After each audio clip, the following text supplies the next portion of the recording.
Okay, so I did that Vital tutorial that was like 2 hours long and went over everything in Vital. So now that that's done, I'm gonna move on to doing just shorter like tips and tricks type things, and that'll be the Vital stuff that I'm doing from now on. So today I just wanted to show you about how you can pull loops into Vital and kind of turn them into cool rhythmatic wavetables and make cool sounds out of them in a couple of different ways. One way is you can turn them into a wavetable, and then other ways is doing some weird stuff with the sampler. So yeah, let's just have a couple of examples here of some sounds I've made using that technique.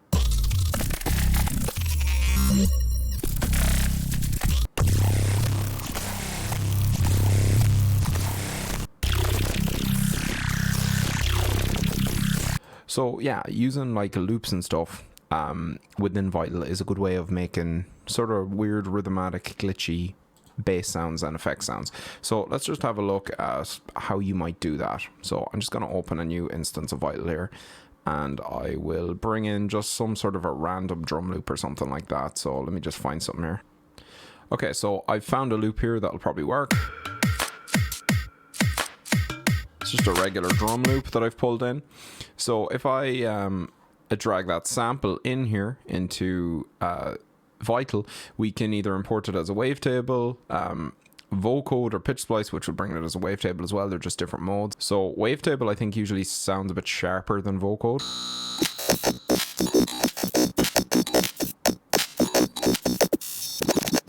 Let's just hear the difference with vocode as well.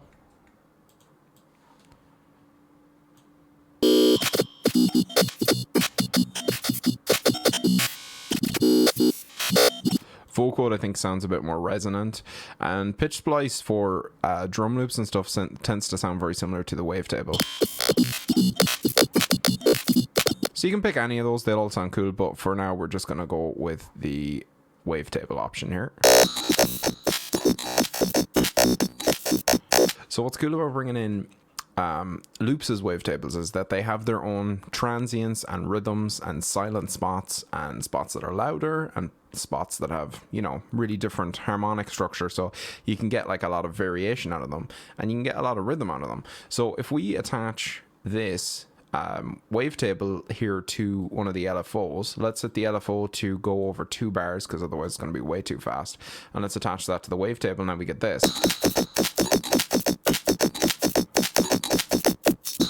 So it's basically just playing through the loop. It's probably actually better to set it to 4.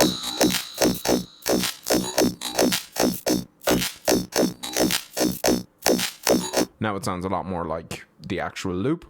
But what's cool is usually what's best to do is to focus in on a part of this. So let's just bring this modulation amount down here, and let's just mess about with the LFO shape and see if we can find sort of a cool area to move within the loop.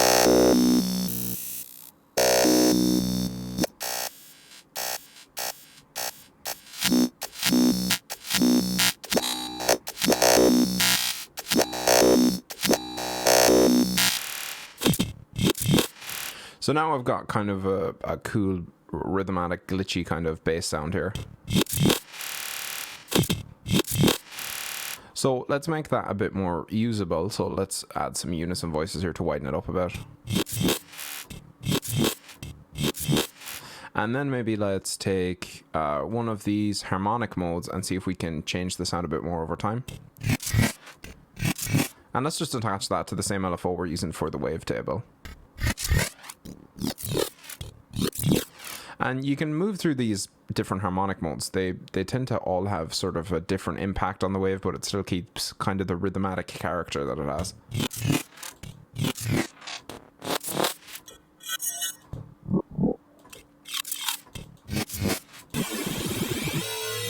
Some are weirder than others.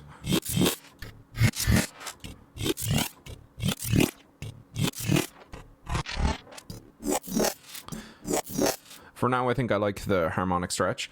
So let's also bring in a second oscillator here, and let's turn it down so we can't hear it. And we've got it set here as a sine wave, and let's just use that to FM this oscillator.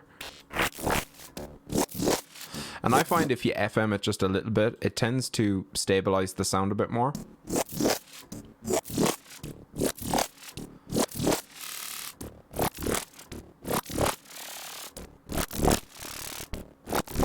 and it's also going to give it kind of a squelchier sort of a sound.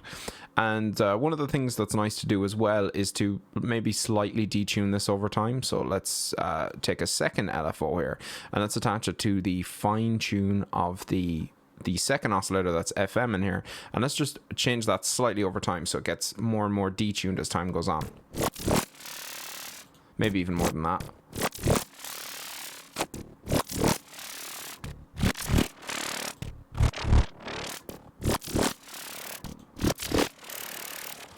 So now we've got something kind of weird. We can even apply maybe some one of these harmonic modes to the second oscillator that's doing the FM, and so let's see if we can find anything interesting here. So one of the ones I really like to use on the oscillator that's modulating the other oscillator is this Foreman scale one, because at the bottom here it's silence, and then as you go up it kind of changes the harmonic a bit of the sine wave, so you can kind of move when you're modulating it between it not doing any modulation at all and it doing a sine wave modulation and then sort of almost a higher octave modulation, so you get sort of unpredictable results when you're moving through these with a modulator. So let's just increase that modulation a bit.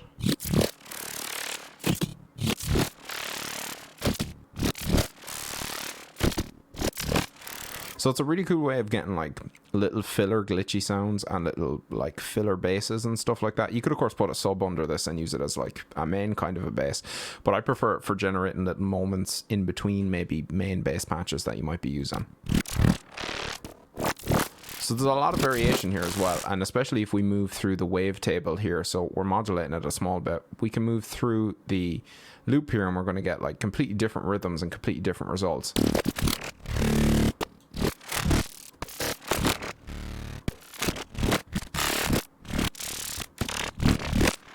Now the other thing you might want to do is sometimes you want to put like an OTT or like a really heavy compressor on this, because the level varies quite a bit in a loop and you might want to keep it more solid, so putting a really heavy compression on it is a good way to do that. Let's turn that down a bit. Maybe we even want to add a bit of pitch variation in the stereo field to the modulating oscillator here. Maybe that's a bit too much. And maybe we'll go into the advanced tab and add a little bit of wavetable spread and maybe even a little bit of spectral spread.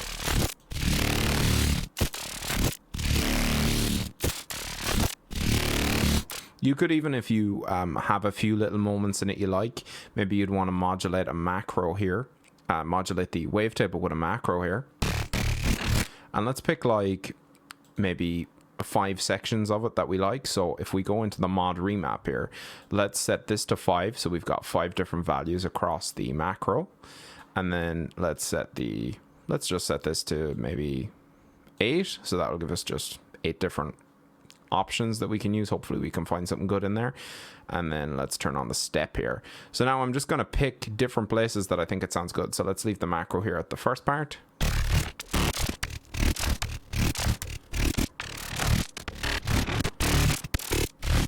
So let's say we like that, and then let's move on to the second part here.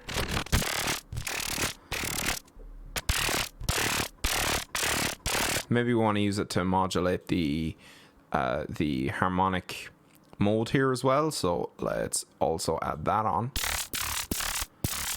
And let's see if we can find a good place for that. Let's have like a really high pass sounding one there for the second setting. Then let's go up to the third setting here and find a good place for that. That's pretty cool, so let's go with that.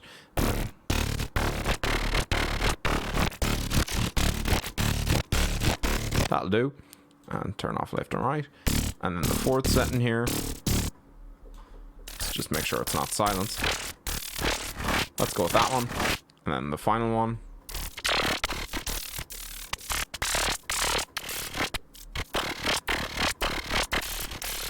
Okay, that doesn't sound great, but let's just go with that. And then change the harmonic modes here. So now we've got kind of 5 different patches we can run through here.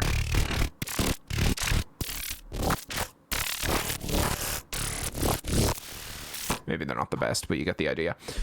So just to clarify that, all I'm doing there is I'm just I'm editing where in the macro here. So as the macro is being moved here, it's going to this area first, and then around about here it moves on to this modulation, then around about here it moves on to this one, and so forth. So we get 5 different starting points that we're setting here with our we've got the step drawn tool, so we can draw an exact value. So that's all I'm doing there.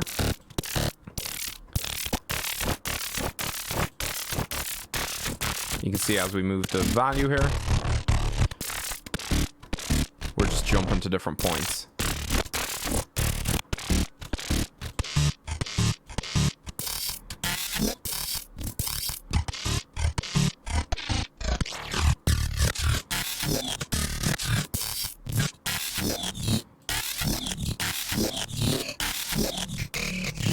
So we just want a little bit of that FM coming in, and that's just kind of changing up the pitch for us, because there's a bit of a pitch difference between them, and just making it a bit more squelchy.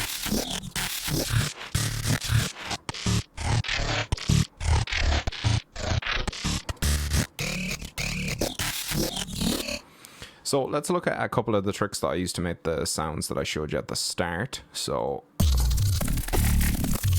let's look at this one first. So this is the same thing. I've just dragged in a loop here. I'm FMing it with this second oscillator, and I'm using the formant scale as well. So sometimes this first oscillator is on, and then kind of as I'm modulating through, sometimes the harmonics are going up to here, and sometimes it's actually silent, so there's no FM happening. And as you get kind of unpredictable results that you can sort of move through. Then I'm using the inharmonic mode here in the spectral morph, and that's just changing up the sound a bit. So if I move this, it's going to drastically change the sound.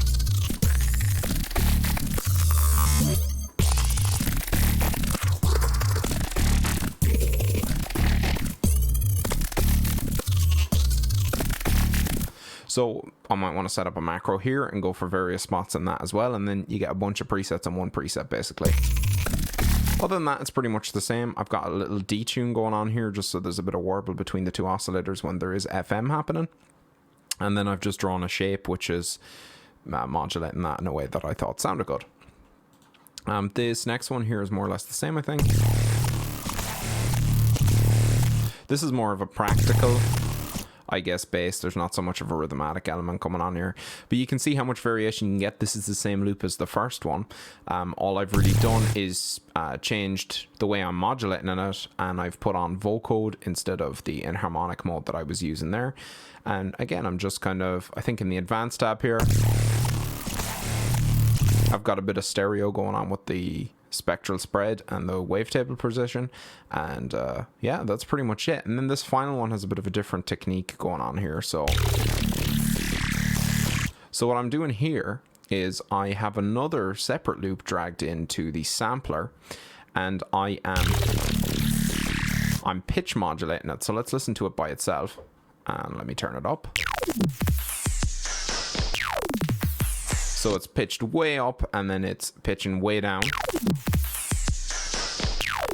And I've got it set to this mode here, which means that it's looping over and back. And what's cool about this that you don't get with the oscillators is the kind of artifacts and the kind of, I guess, weird sounds that you get when you're pitching a sample down. You can use that as an FM source, so you kind of make it sound weird. So I'm just now using this oscillator to FM the main oscillator here, which doesn't even have a loop in it. This is just a wavetable that's with vital. And you're getting sort of a weird, glitchy, like, sort of bad sound from the sample being pitched down and all the artifacts that that's making.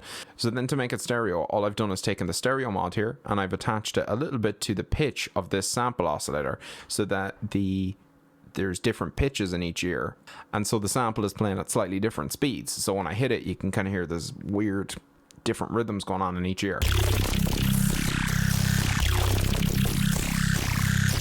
So it's cool for kind of just weird effects and stuff like that, maybe a little hit in between main bass parts and stuff like that. So that is just a quick little tip on how you can, you know, drag a bunch of, let's just, for example's sake, let's just see how much we can change up the sounds if we go to, say, our first sound here, and we just drag in a different, let's just drag in a different loop and see how that sounds. So let's drag in this one.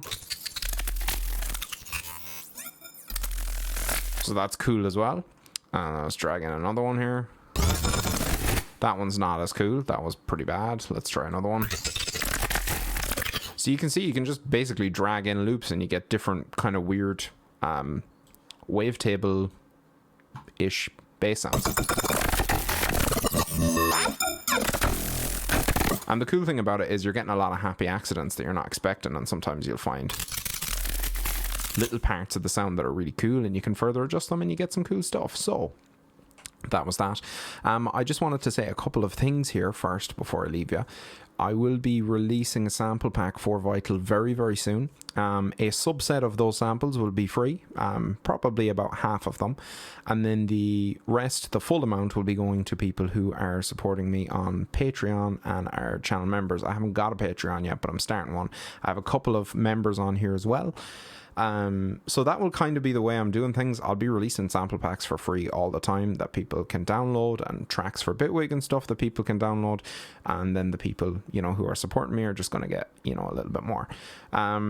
As well as that, on the channel membership / Patreon side, there's going to be either, I haven't really decided yet, whatever appeals to people more. I will either do like a track from scratch where I kind of go, and that'll be like a sort of exclusive thing, I guess, where I just basically make a track but explain every element of it, or every time I release a preset pack I might just make one big video and it will be time-stamped with all of the preset names. So if you like a preset, you can just click on that part of the video and I'll show you exactly how I made that start to finish and the ideas that are behind it. So every time you get a new preset, you'll have kind of an in-depth how I made it sort of thing as well. I don't really know yet. I'm going to do one of those things. So let me know if you're interested in any of that stuff. Thanks very much. And I hope that this was helpful to you.